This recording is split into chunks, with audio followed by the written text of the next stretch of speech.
What's up, sports fans? It's your man D back, speaking my sports talk. I. What a weekend.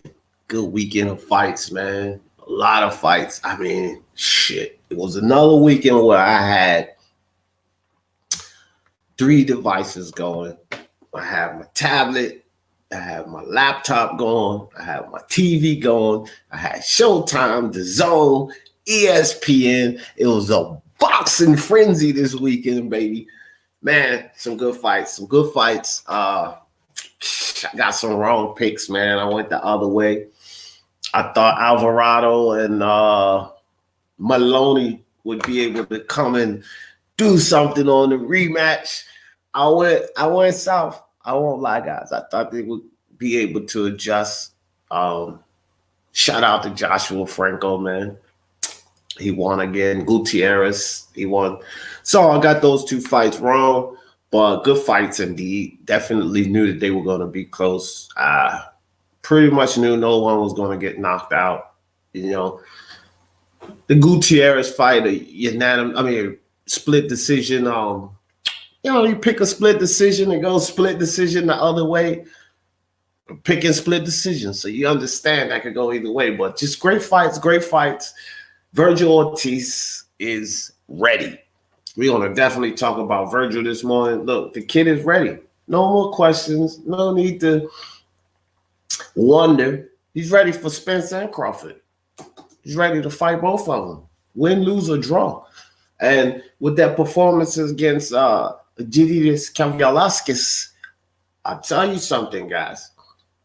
This kid, she showed heart in that fight because he was in big trouble in the second round. Big trouble. So Vergil showed heart. Kavaliauskas had him in trouble. Good trouble in that second round. Hurt him. And that's the second time we've seen Vergil Ortiz hurt, but weather the storm. Second time we've seen Vergil Ortiz get hurt and make adjustments. That's the sign of a top-notch boxer, man. And this kid is a contender for a reason, and I do believe that he will win a title. And I definitely believe he's ready for Crawford and Spence to get in there and fight. Will he win? Who knows? I'm not saying, no, Vergil goes, he beats Crawford, he beats Spence. I'm not saying that. But is he ready to fight him? Is he ready for that stage? Hell yeah. Without a shot of a doubt, he's ready for that stage. Very impressive performance. Very impressive stoppage. I was going back and forth with Mar online on Facebook about it. And you can't tell me that Crawford's finish over Kavaliauskas was more impressive than Vergil. No, it wasn't. Kavaliauskas got dropped twice in the Crawford fight. And after the second time, when it was waved off, Kavaliauskas got right back up to his feet. He was like, shaking his head, but he got right back up. Vergil, he was stopped. He was dropped 4 times. He was sitting on his ass when it was waved off. You know what I mean? Big difference. And we can't say anything about the second round. Yes, Vergil got into trouble, but he weathered the storm, and he did not go down. Crawford went down. Let's not forget that. He hit him. Crawford went down. So I'm not going to sit here and say that Crawford's stop was more impressive. This guy tried to tell me that Crawford's stop was more impressive than Vergil. It absolutely was not. But that's neither here or there. Styles make fights. Vergil beating Crawford, Kavaliauskas, Crawford beating Kavaliauskas has nothing to do with what would go down in a fight with Vergil and Terence Crawford. Styles make fights, okay? But it certainly was not more of an impressive stop by Crawford. That's Crawford's fanboyism, okay? Let's give Vergil the respect that he deserves, All righty, who we got in the house? Boxing Lounge. First up, what's good? Let's go. Good to see you, brother. Good to see you. Martin Ramos, mi hermano. What's good? What's good? Good morning to you. Kwame Edwards, salute. Ortiz looking like a tall Sean Porter mixed with a young Canelo. Got to give the young man respect. Got to, Kwame. Got to. Vergil is he's a warrior. 150 dream team in the building. 150. My brother. Let me see. 150. This invite goes out to you, my brother. 150 Green Team. Yeah, invite to you. And as usual, guys, if 150 can't get on, that will be an open invite. First come, first serve. But it's to you, 150. If you got time, brother, come join me on the panel this morning. We talk about these topics. We're going to be talking about Vergil Ortiz. And then we're going to talk about Kavaliauskas and some of the things he said concerning the fight. Also, Romero has some choice words for Devin Haney. We're going to talk about that. Tyson Fury tests positive. COVID tests. Definitely going to talk about that because the Tyson Fury Deontay Wilder fight has been postponed. And then we're going to talk about Nico Ali-Walsh, the grandson of Muhammad Ali, had a debut this weekend. Got the stoppage. Looked pretty good. There are some things to criticize, but it is a debut performance. We must remember that. First fight out. And so we'll talk about that as well. So let's get it cranked up. 150 once again, fam. If you can join me, that link is in the chat for you.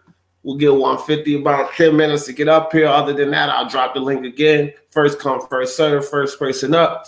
Come kick it with your boy.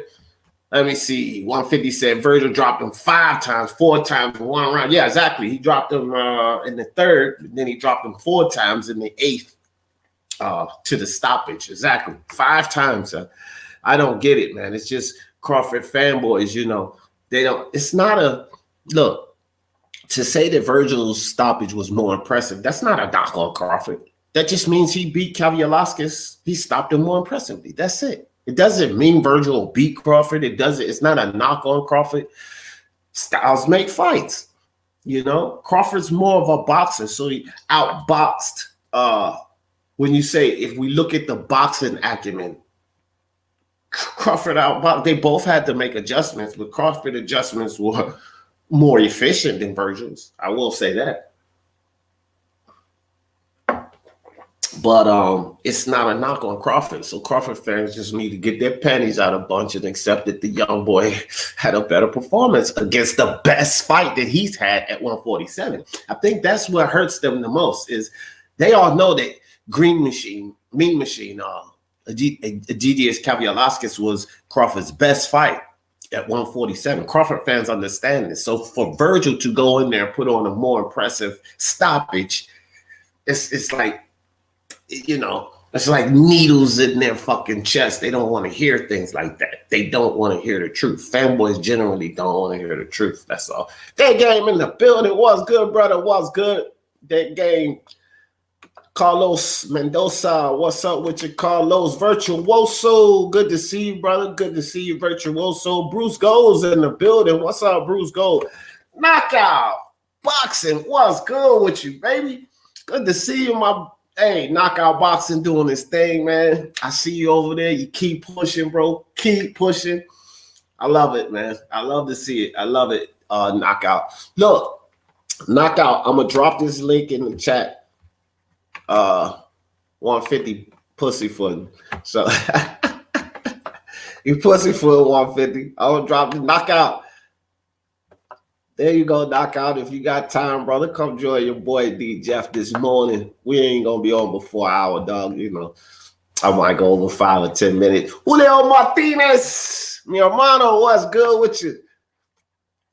Hey man, great boxing, great boxing. Hey, Hernandez, Kwame Edwards, his nothing like Porter or Canelo. Well, no. I actually get the analogy.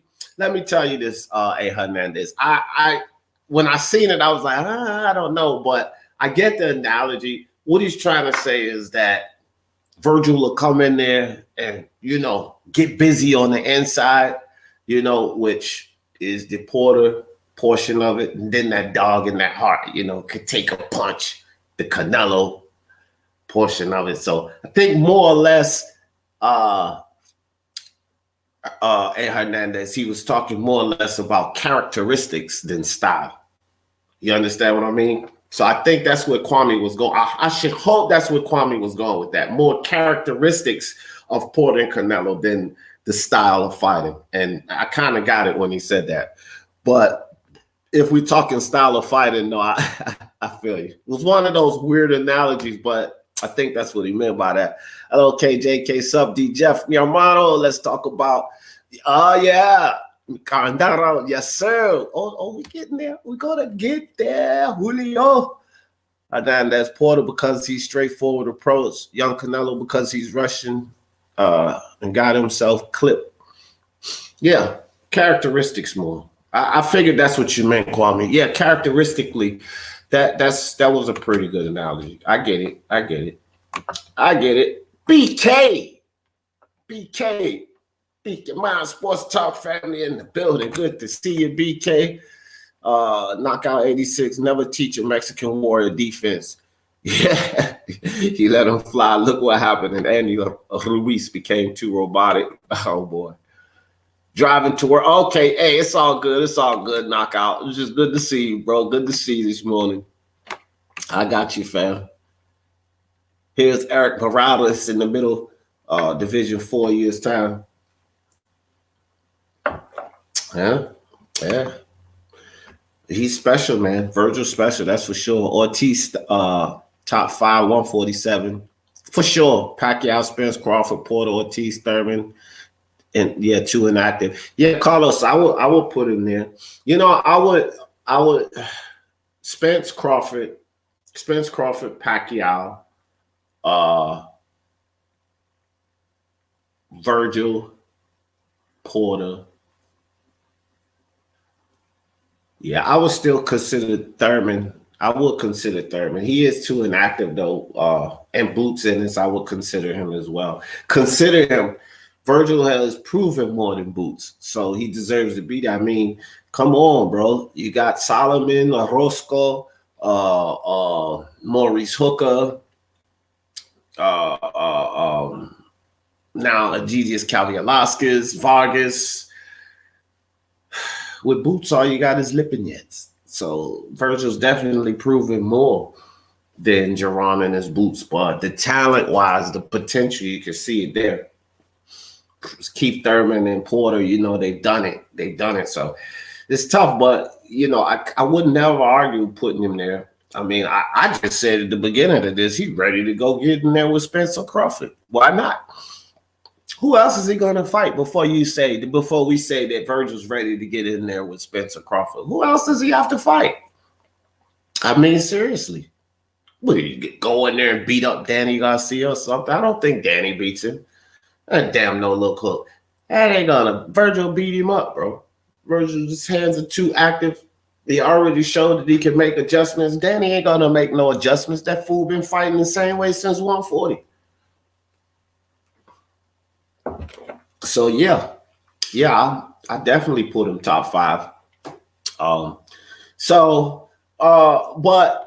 with that being said, Vergil Ortiz, you know, he says that he felt good. He felt really good. Virtuoso in the building. What's up with you, brother? Good to see you. Yo, D, it was good, man. How you feeling, bro? I'm doing okay, man. You know, just got up, you know, got my morning coffee ready, you know, talk boxing. That's right, man. How you like the fights this weekend, bro? I loved it. I really loved it. It was a great weekend. It was a fucking mostly a great weekend. You know, I didn't like, even though, you know, the last one, you know, was a stinker. You know, it didn't ruin my day. You know, it was very, very enjoyable. You know, Saturday, you know, fights. Yeah. So Vergil Ortiz, virtuoso. He says that, you know, he understood that he got himself into trouble in that second round and he had to make some adjustments. And Robert Garcia is a sharp character, man. I was listening to his instructions to Vergil. Fish in the building. I see you, brother. I see you. LT, mi hermano. What's good? Listening to Robert, and Robert's excellent. Vergil listens well. He went in there. He made the adjustments. He got the man out of there. Very impressive. And me personally, virtuoso, I think Vergil is ready to get in there with Crawford and Spence. I do too. I think he beats anybody on Crawford's resume as far as 147 and 140 is concerned. that dude is a young professional, man, and I think the future is bright with this guy. You know, For sure. For sure. I mean, Ver- look, I've yeah, said this consistently that, and this was before Virgil ever got in the ring with him. I gave Egidijus Kavaliauskas the go ahead for being Crawford's toughest fight at 147. I've been said that because it wasn't Jeff Horn. He couldn't box. Jeff Horn could not yeah, box. The only no, argument, in my opinion, for Egidijus Kavaliauskas as far as toughest opponent for Crawford would be Jose Benavidez, because hmm Jose Benavidez was giving it to Crawford. Although Crawford was winning that fight, don't get me wrong, Crawford was in control of that hmm fight. Jose was in there with a give leg, and it took Crawford almost until that 12th round ended to get him out of there. So yeah, that could be the only argument, but it wasn't Khan. He was terrified. Brooke was broken down. He was way broken down, and Jeff Horn yeah, couldn't box a damn gift. So his toughest no, fight, Virgil actually stopped him more impressively. Who else is mm, it left for him to fight? Who yeah, else? We can't say, oh, he needs to go fight Porter. Well, Crawford didn't even fight Porter yet, so we can't say that because Crawford didn't fight him. So we can't say, oh, well, Virgil needs to go fight Porter before Crawford. No, he don't. Crawford no, ain't he even. doesn't.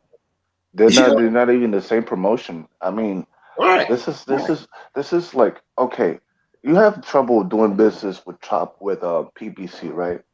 But Golden Boy, I think they need big fights, man. I think they're not I think they're more playing with house money now that the Canelo's gone. Virgil, to me, I think presents a bigger threat in that division, you know. So whoever wants it, man, I can get it. But if the Porter fight doesn't happen, because I think they're gonna let this thing go to purse bid. I'm not sure they're doing their best, of negotiating the fight. We don't know for sure, but if that doesn't happen, I do want to see him and Crawford. That'd be a great fight. We're not getting Crawford Spence, so we might as well get Crawford and Virgil, bro. We're not gonna get Yeah. Crawford Spence. And I mean, No, not Crawford Spence. I'm talking about the no, Porter no. fight.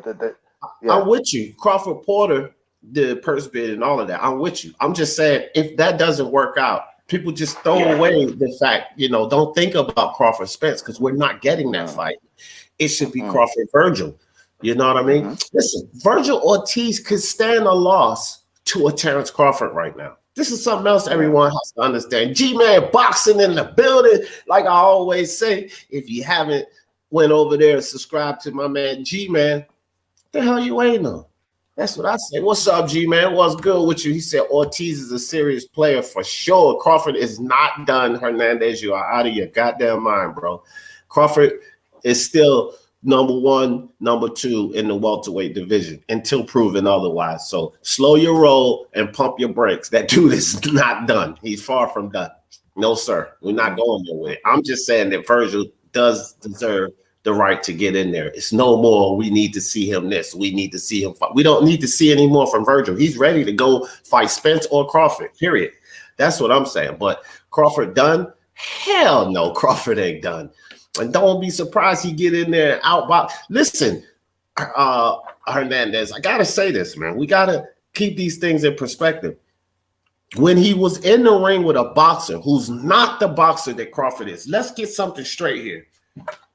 Egidijus Kavaliauskas is more powerful and stronger than Maurice Hooker, but he's not the boxer that Maurice Hooker is. Let's get that straight. And Maurice Hooker hurt Vergil Ortiz, okay, because of his superior boxing. Crawford's a better boxer than both of them, a much better boxer than both of them. So for you to say that man's done, you're crazy. You're crazy. He's not done. If Bob stops dicking around and put him in the right fight, he'll show you. I'm not going to disrespect Terence Crawford. I still say that he's one or two. Who questionably is the other number one? My guy, Errol Spence. So, no, he's not done. No, he's not. I got a question. I think Eddie said McKenzie and Buatsi got a fight in the States. Who, I don't know, but I'll get on that for a second, Fish. I want to stick on this Vergil, Egidijus Kavaliauskas Crawford situation right quick. But also Kavaliauskas, I want to move to this Virtuoso. Kavaliauskas suggested that Vergil is more powerful, stronger, and has more pop than Terence Crawford. What do you think? Mm-hmm. What you think? I mean, it's his opinion, so I might have, I could always go for a second opinion from other fighters, who Right. really hits hard. But if it's a common opponent, it's like this, D. I feel like this fight was supposed to um instigate like this uh triangle theory in your head about, well, this guy beat him better than Crawford did, so like let's see this happen. If that's the case, then sure, he hits hard, but like there's only one way to see that, how that affects Crawford, how he lands on him, how it affects him. The thing that worries me though is, does he have all the tools that he needs to beat a Crawford? Has he faced a guy like Crawford? The answer is no, not at the moment. But as he goes along, as he progresses in his career, he's gonna be the best welterweight, not even though the best super welterweight in the world. But right now, I still give the edge to Crawford. Yeah, yeah. I mean, look, we gotta be reasonable about it. Yeah. Jamal, right? Let me break the rules. I'm gonna break the rules. Jamal, you can stay on virtual. So Mhm. Jamal, right? This link is for you, fam. I want you to get up here. I want to ask you some questions. I got some specific questions for you, Mr. Wright. What's good with you, Jamal? Jambo Brown in the building. My man G-Man says, D, did you hear old Paul Harley Quinn? I can't do that impersonation like you, G-Man's got it. He said, Connor is number one welterweight prospect in the world. Yeah, all right. That dude will get That's laughable. murdered. I mean, respect to Conor Ben and his family, but like these, like, nah, I can't co-sign that. I'm gonna tell you something, and I like Connor, man. Well, Hmm. he's got some improvement to make. He's got some things to do. And G-Man's joking, of course. You see the smiley faces there. Yeah. But I think Connor's going to be a problem for sure. I Yeah. think it's going to be a problem. Virgil and Boots need to fight first. No, they don't. No, they don't. See, I'm glad. I see. I didn't even read your comment. You come on up here, Jamal. I was just saying that before you jumped in here. Virgil don't need to fight anyone else, bro. Done. We need to stop that. This kid doesn't need to fight anyone else, not for Spence. And I know that's why you said it, Jamal, right? But my comment was concerning Crawford. Okay, because I said Crawford and Spence still the number one and number two guys. I said that Virgil doesn't need to fight anyone else before getting in the ring with either of them. I know this is for you about Spence. He don't need to fight Boots first. Why? Boots has done less than Virgil. Are you serious right now, Jamal? Y'all have nothing but the eye test on Geron and his Boots. The toughest guy I had it. was Sergey Lipinets, and I'm pretty certain that Kavaliauskas beat Sergey Lipinets. I think that Virgil's already fought a tougher opponent in Sergey Lipinets. He doesn't need to fight Boots first. Why? Why? No, he can get I a mean, fight. if Go you ahead, look bro. if you look at the Vergil Ortiz's performance and Boots' performance, look, man, that Kavaliauskas is a bigger litmus test than a blown up, junior welterweight, in my opinion. And the guy, he was basically playing with his food, And I don't know where Boots is going to end up exactly. I don't know if it's 154 or 160. I don't know who he's fighting. So Well, both of them are going to end up in middleweight. yeah, Guaranteed. Both of them will be yeah. at middleweight. Boots is huge, and so is Virgil. They'll both end Yeah. up in middleweight. It could be a I think that, situation yeah. too, like Telfimo and Devin Haney, where they won't Hmm. meet until the next weight class. Because I'm really certain that Devin Haney and Teo is not going to meet until 140. We Yeah. may get the same situation here with Geron and his Boots and Virgil Ortiz. They may not meet up until 54, but they will both be at 54. Guaranteed, Yeah. bro. They'll And both I get. and I understand why, because I think the frustration of the past, I don't know, several years as far as the welterweights, is that they're not fighting each other. And it became really a problem for people to watch boxing, and now they got this new generation. They want to see the big fights happen now between these guys, That's and because let Al and them. Bob are holding those belts. I didn't mean to cut you off. Let me tell y'all something. Forget about Spence and Yeah. Crawford. This is because Al Heyman and Bob Arum has control of those 4 belts. That's why. I'll tell you guys right now, if Spence was with the Zone and Crawford was with Top Rank or Golden Boy or something, if those 2 guys, if Al and Bob wasn't involved, we would have gotten these fights. I'm not even going to say, because I believe Crawford, we could leave him at Top Rank. It's really if Spence was at Golden Boy, God forbid, or the Zone or with Matchroom, we'd have gotten that fight. The thing is that Al and Bob has these belts, and neither of them are really looking to relinquish that final belt to the other network. You think Al Heyman wants Bob to have control of all of those belts in one of the most popular divisions, and vice versa? You know, that's what the problem. It's not really Crawford and Spence. It's those 2 guys. Yeah, it's like by proxy. Yeah, it's an ego trip between these promoters, man. Yeah. Vergil is already Vergil is as ready as will be. Yeah, for sure, Jambo. That's where I'm at. Will in the building. The Mean Machine would know. I'm taking his word for it. Bud still wins all day. Facts, Will. I'm with it too. I'm with that. I don't mind that comment. Like,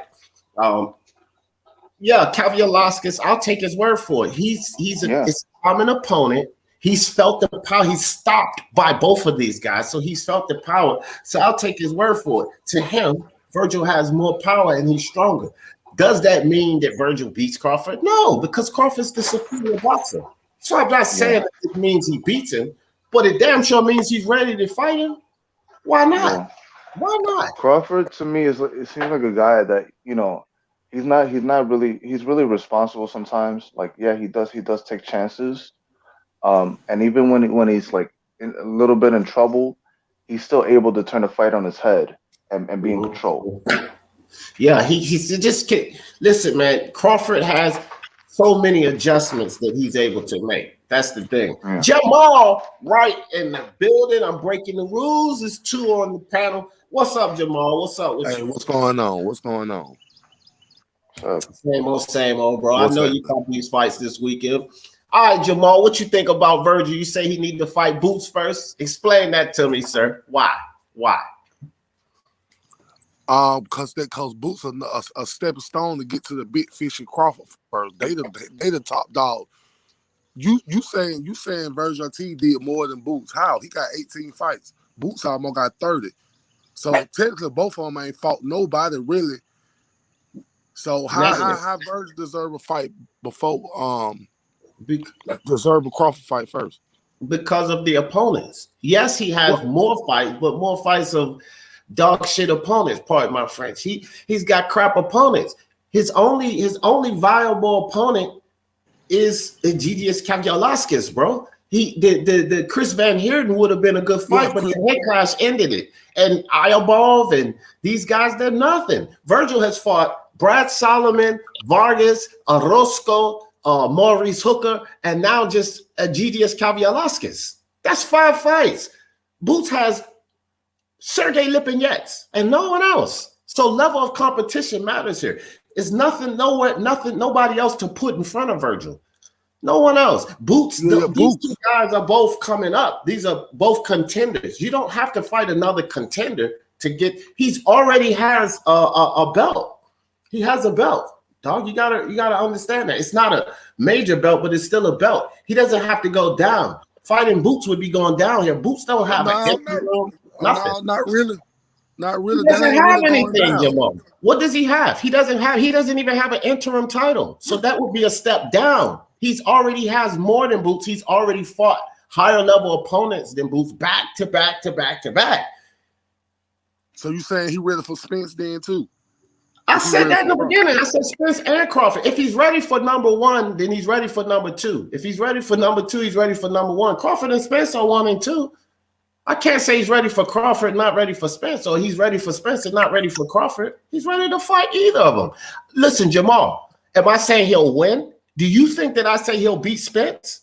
No, absolutely not. I'm not saying that. But is he ready to fight him? Yeah, he's ready to fight him. I'm going to pick my guy Spence. But can Vergil beat him? I think he can. I would pick Crawford, but can Vergil beat him? I think he can. Well, beat Crawford? Yes, I think he can. I'm not saying he will. I would pick Crawford, but I think he can. It's not a fight where you put Vergil in there. Vergil has no chance. Bullshit. He absolutely does have a chance. And I would say the same thing about Spence. Who got more experience? Crawford. Boots or Vergil? No, Boots or Vergil. Who got more experience? Vergil has more experience. Vergil. No, he don't. He got 18 yes, he does. Fights. Yes, he does. No, experience is not just how many fights, it's how many fights with who. If you're fighting, if you want to ask me who has more experience over low-level fighters, Boots. But who has more experience over good fighters? Vergil.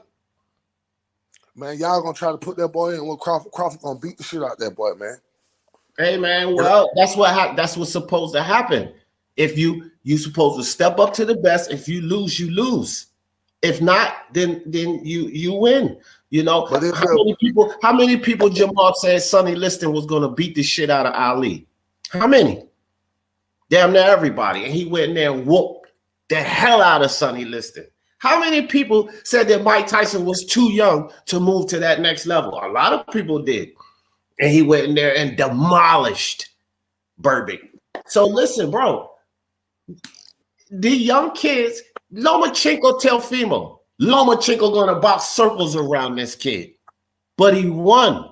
So we can't hold these young kids back just because we think that our guy is better or we think that Crawford is better. Give him a shot. Let him go in there. Forget this whole must not go and all of this nonsense. If he loses, he loses. What's the big deal if Vergil Ortiz loses to Crawford? He's losing to one of the best. So what? He moves on. He keeps going.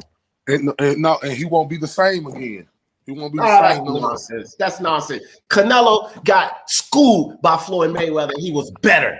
He wasn't the same. He was better. And he got schooled, absolutely schooled by Floyd. So that does not mean it. That does not mean anything. We already seen Vergil Ortiz weather the storm. So we ain't going to just think that Vergil's going to get in there and get pummeled by Crawford. He just weathered the storm with Egidijus Kavaliauskas. He didn't go down. Remember, Crawford hit the canvas. He didn't go down. So I ain't going to say he's not going to be the same. That's nonsense. He may be better after fighting Crawford. He may absolutely be better. Well, I think it'll be a bad business decision to put Vergil up with Crawford right now. At this point, you know, two more fights, yeah, probably. Okay, well, who? Because Boots, forget about it. I don't think he needs to take a step down. If you would have said something like Porter or Thurman, I'd say, okay, I would like to see that fight. I don't think he needs one of those guys, but I would like to see that. But Boots is a downhill step. I don't care if you think Boots is better. He ain't proven. But guess what though? That ain't no downhill. Boots he one of the best fighters at welterweight right now. So he is. Absolutely. That's the best fighting the best. So that's not a step down when you got the best fighting the best, man. It just can't be. It ain't the best fighting the best because he's one of the best contenders. Spence and Crawford are the best. So it's not the best fighting the best. He's a contender. The best are Crawford and Spence. Those are the best. So it ain't the best fighting the best. Because neither Vergil or Boots can be considered the best right now. So it wouldn't be the best fighting the best. The best fighting the best at 147 is what Bob Arum and Al Haymon is keeping us from. Spence Crawford. That's the best fighting. The best fighting the best is just not Spence and Crawford. You got like I say at 147. Who's better? Who's better? Ain't nobody better. But you still got Danny Garcia, Thurman, Sean Porter. You got Boots. All that's best fighting, the best right now. I got Vergil right. I rate Vergil over Thurman. At this point, I got Vergil over once upon a time Keith Thurman. Who ain't Boots undefeated? What he is 26-0, 25 knockouts or something. I think Boots would be once upon a time Thurman. I think both of those kids will beat Thurman. Well, we got Danny Garcia. Right. So, but let me ask you this. So you think he ready for Danny Garcia, Sean Porter? Yes. Listen, I think Boots Ennis and Vergil Ortiz beats Danny Garcia and Keith Thurman. Sean Porter is an enigma. That dude makes a tough fight for everyone. I don't know about Sean. But Danny and Thurman, I would pick Boots and Vergil to beat them. I would, so right? You picking Thurman Boots to beat all them, but you saying he can't hit, you don't want him to fight Vergil? Dang, you ain't making no sense. I didn't say Jamal. Did I say I didn't want them to fight? I would love to see that fight. I said Vergil doesn't need to fight Boots to get a Crawford or Spence fight. That's what I said. Not that I don't want to see them fight. I think everybody wants to see Vergil and Boots get it in. Everybody wants that fight. But it's not a realistic fight in America. America doesn't put these young guys together. We know that. If that was the case, then Telfimo and Devin and Tank and all of these, Ryan, these guys would have fought already. America doesn't put the young fighters together. Would we like to see it? Who wouldn't? I think everybody in the chat would love to see Boots and Vergil fight. Yeah. I'm just saying he doesn't need that fight to justify a Crawford or Spence fight. He doesn't need anything else. All he needs is the fight sign. He ain't gonna fight Spence. Spence already beat the shit out of him in sparring. Oh man, sparring don't mean nothing. Don't mean shit out of him in sparring.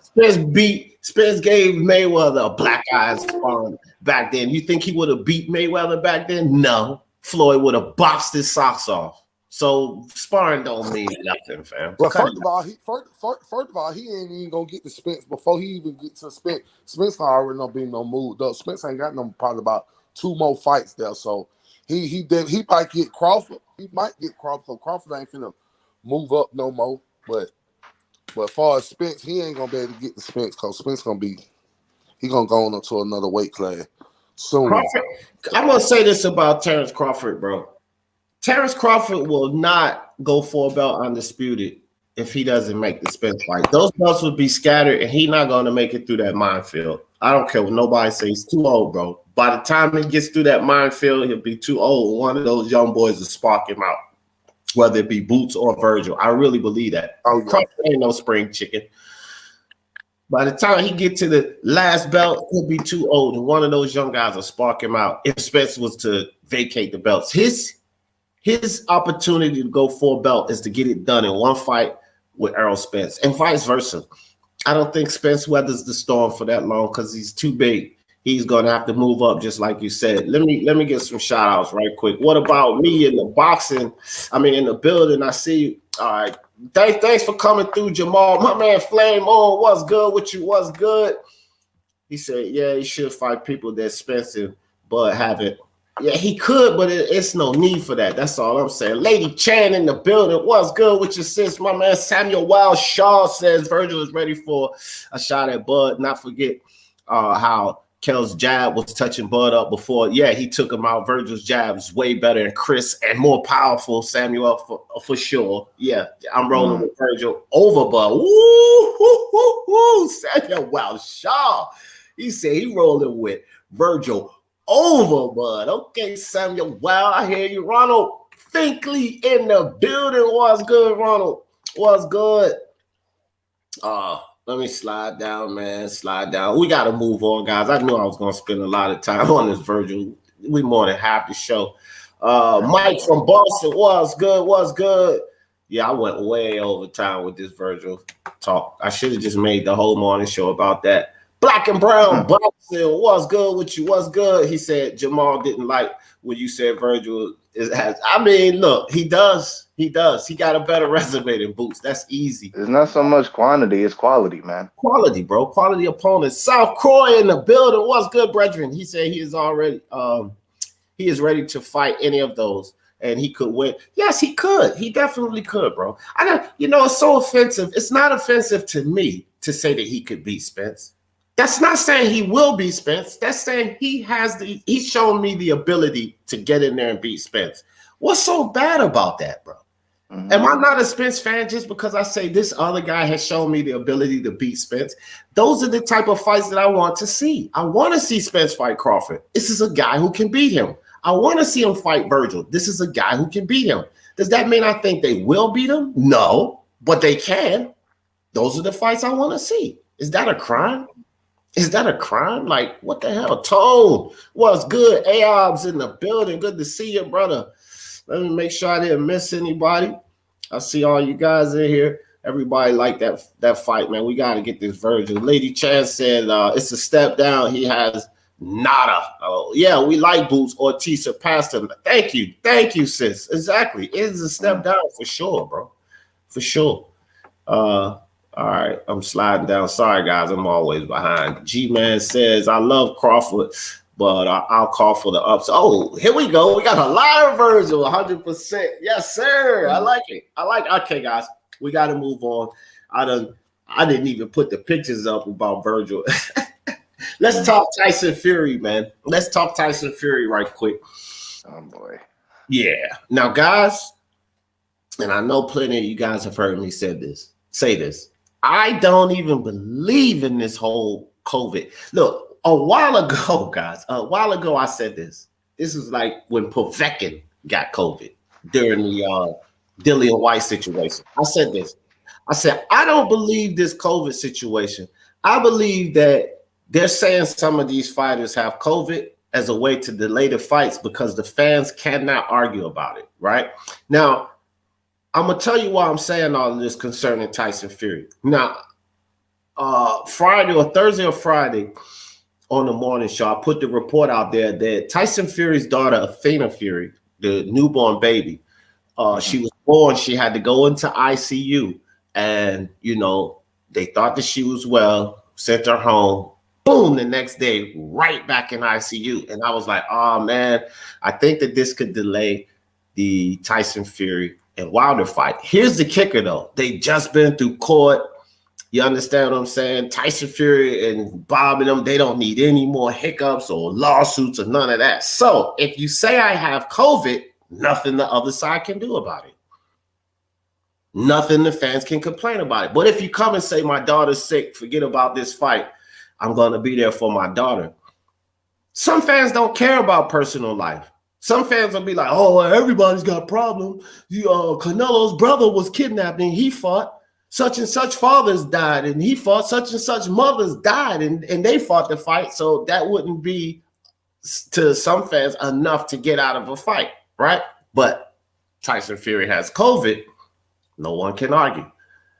Tyson Fury's my guy. There's only one Tyson Fury. I don't believe it. I don't believe it, bro. I'm going to tell you guys this. I believe that a lot of these cases, because if it wasn't for the situation with Athena Fury, the little baby, right, happening right now, she's in the hospital, in ICU, hooked up to the machines. And I have all sympathy for Tyson Fury. And I said it on the last show. We just did that thing for little Mateo, man. And when it comes to a child, F boxing, F Wilder, F all of you guys. He should be there with his child.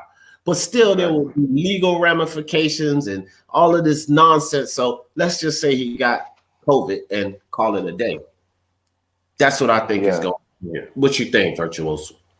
At first, I thought the COVID thing was an excuse to move the fight because of the ticket sales wasn't moving.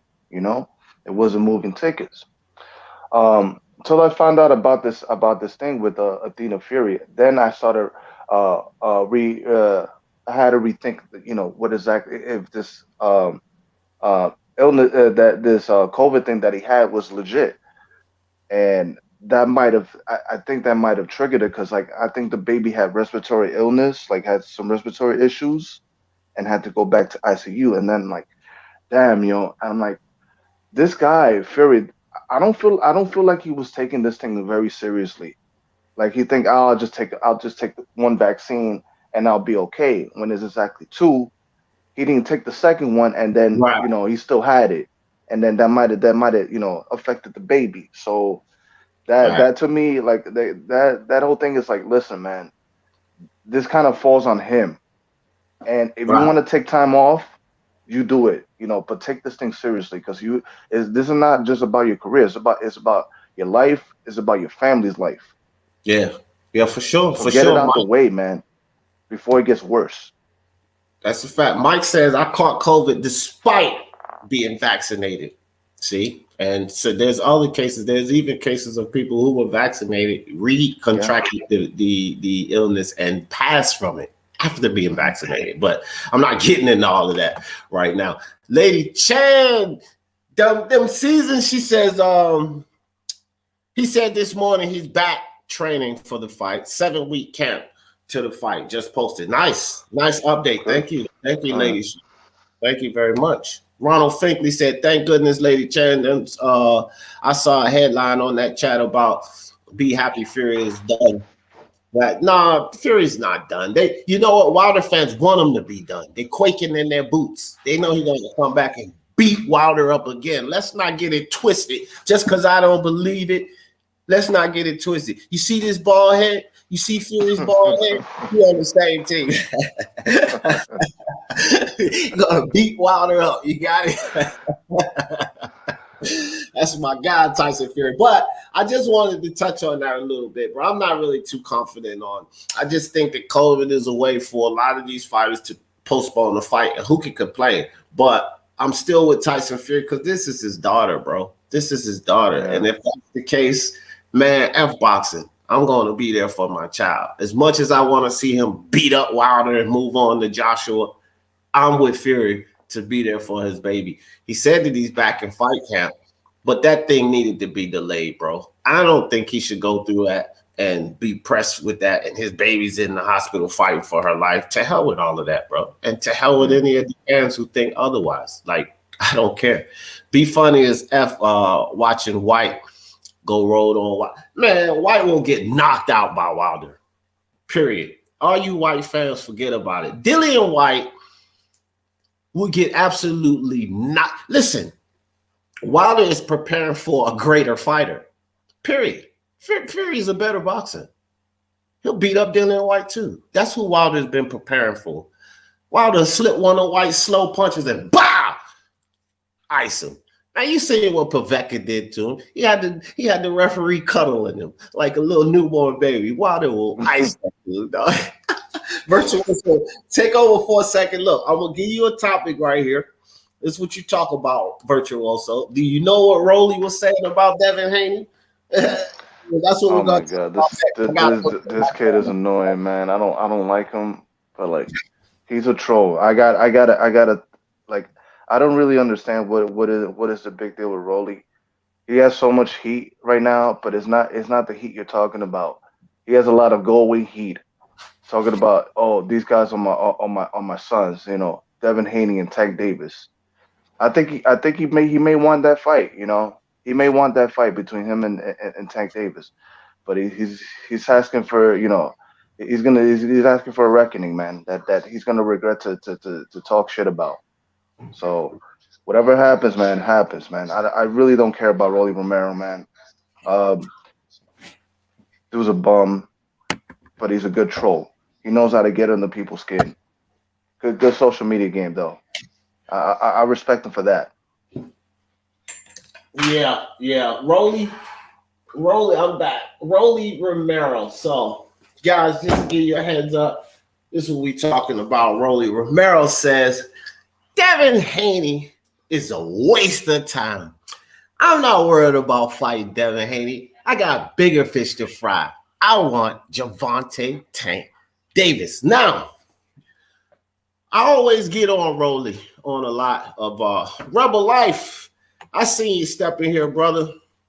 Rebel Life Boxing in the building. What's good, everybody? Get over there and check out my bro, Rebel Life Boxing. BK said White can beat Wilder, but he only has 4 rounds to do. Yeah, I'm with that, BK. I think Wilder knocks him out. But Rolly Romero, I can see what Rolly is saying, and I'm not all against Rolly on this one. And I'll tell you guys why. And I heard you, Virtuoso. Yeah, Rolly's trash. He's not a good boxer, right? But the kid has this. I think that he has that dumb chin, you know, like that dumb kid you could just punch up in school and it ain't never gonna bother him because he's just got that dumb strength. I think that's Rolly, right? Yeah. Rolly made a good point. A fight with him and Devin Haney is not fan friendly. This is what Rolly's saying. He said a fight with him and Tank is going to be a mix-up. I think that he's right. I think that's a much more exciting fight. And Rolly knows that he'll get paid more money fighting Tank Davis, right? Yeah. So I'm kind of with Rolly on this one. Like, to hell with, because Devin's gonna beat Rolly. He'll outbox Rolly. Rolly can't listen, man. We seen Jackson Marinas get destroyed by Richard Coleman. He was outboxing Rolly. He outboxed Rolly. He won that fight. They robbed Jackson Marinas. So Devin Haney will beat the hell out of Rolly Romero. It won't be like knock him out, but he would just be in there peppering him, beating his face in. Rolly wouldn't be. It would be sort of like what we saw with Rigo and Casimiro. Devin would have him missing, except Devin would be hitting Rolly, right? Rigo was just on the move, running, not really throwing a lot of punches. Devin would be tagging Rolly, getting away, tagging Rolly, getting away. Rolly would be in there swinging all wild and crazy and missing like hell. And I think Rolly, his camp, they understand this. With Tank, it's going to be action. So I'm actually with Rolly on this one. He is a waste of time for Rolly Romero. It's just a loss. Tank, however, is not. Rolly will probably most likely lose to both of them. Tank will knock Rolly out, I think. He'll beat Rolly as well, but at least he'll get paid way more money to do it with Tank Davis. Yeah, it comes down to this, D. Which is the easier fight to make, and who's a more exciting fighter? Tank. And it's all Tank. It's all Tank because Floyd's right there. Floyd's got his hand in on the PBC and all of that. Tank is the easier fight to make for sure. It's Floyd's boy. Rolly's Floyd's boy, right?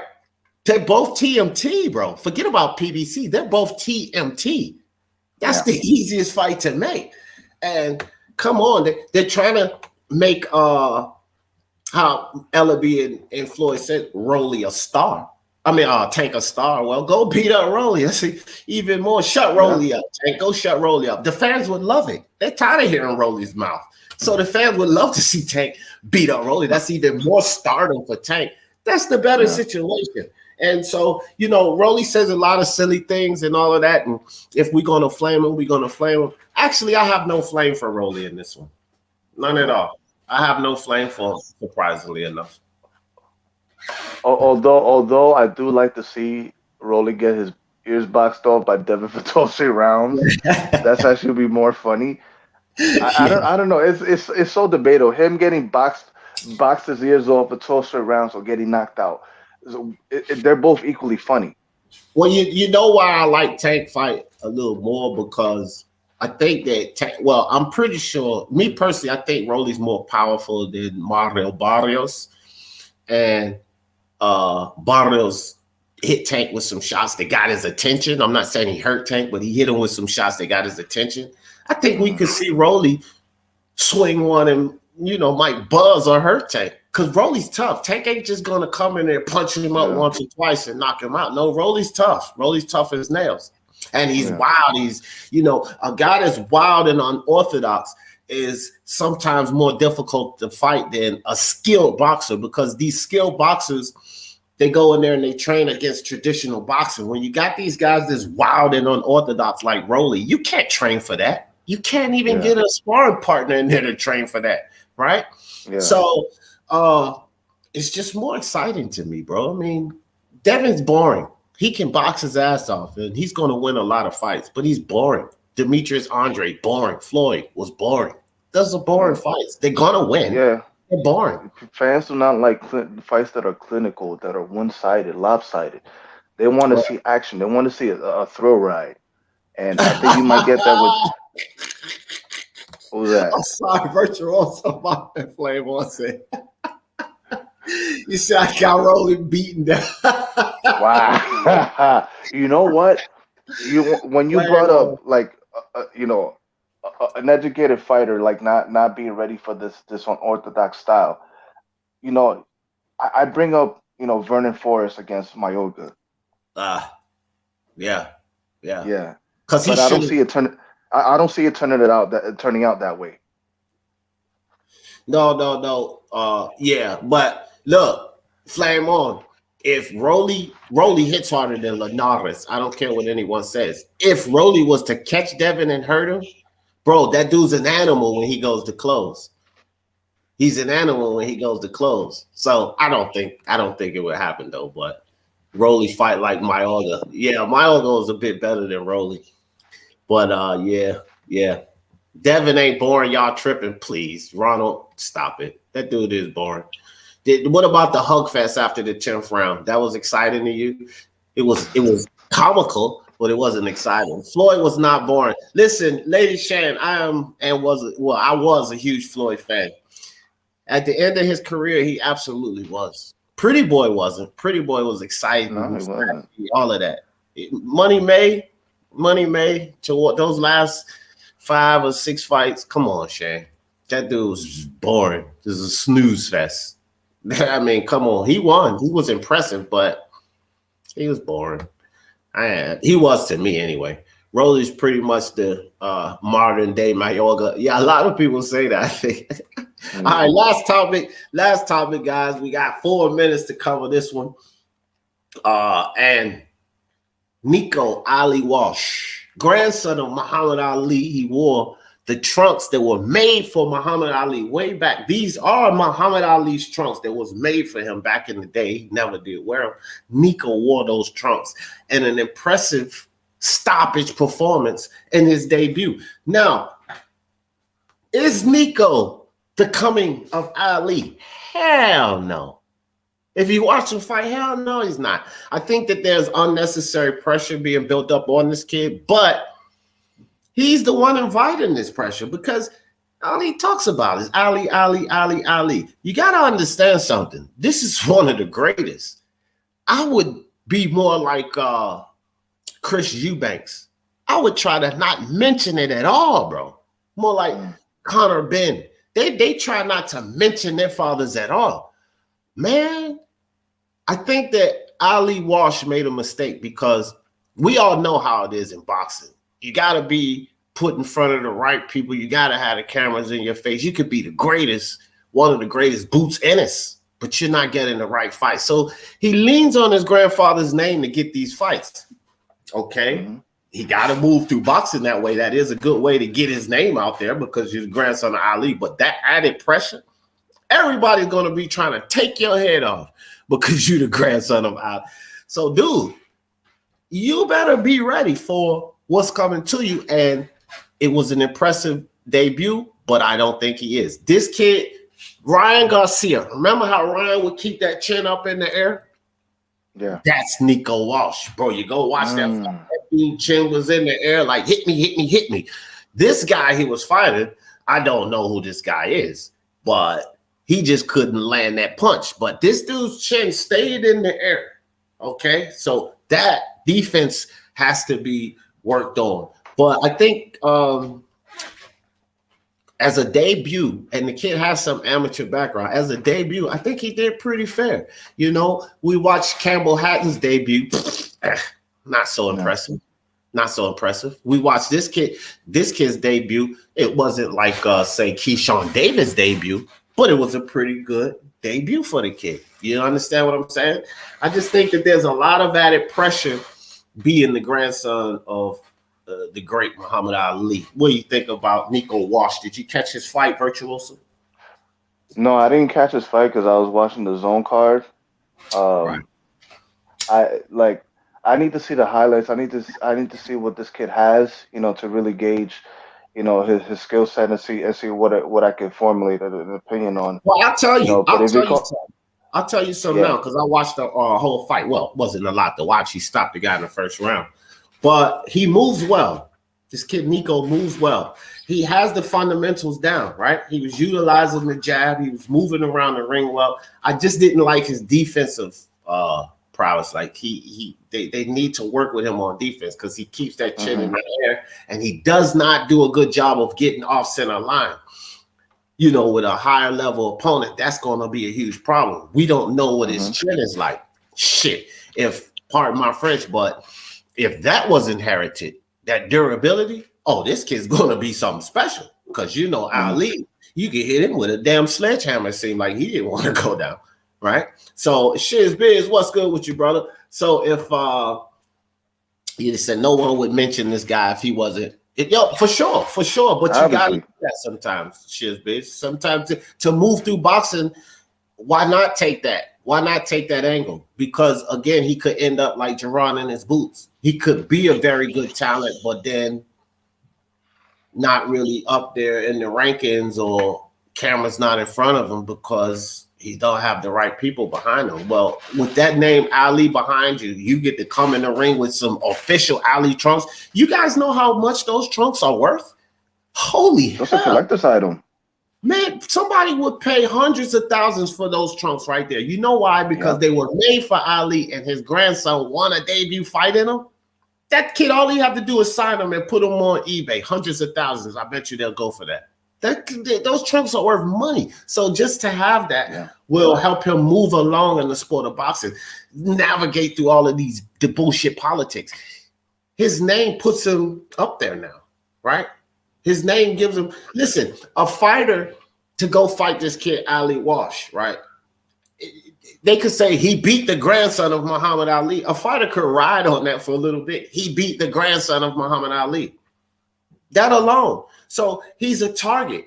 And when you're a target in boxing, then you're going to move up the ranks as long as he wins, right? Yeah. You're going to get attention. You're going to get attention. So, yeah. So I just wanted to say that about Ali-Walsh, guys. This does bring us to the end of the show. You got some closing thoughts for us, Virtuoso? Tell people where to find you at. No, man, I'm just, a contributor, to anybody's, stream. I usually talk boxing. I don't really have, produce any content, but like I'm always happy, to talk boxing, whichever YouTube boxing content creator, is around my way. So, I'm always here, man.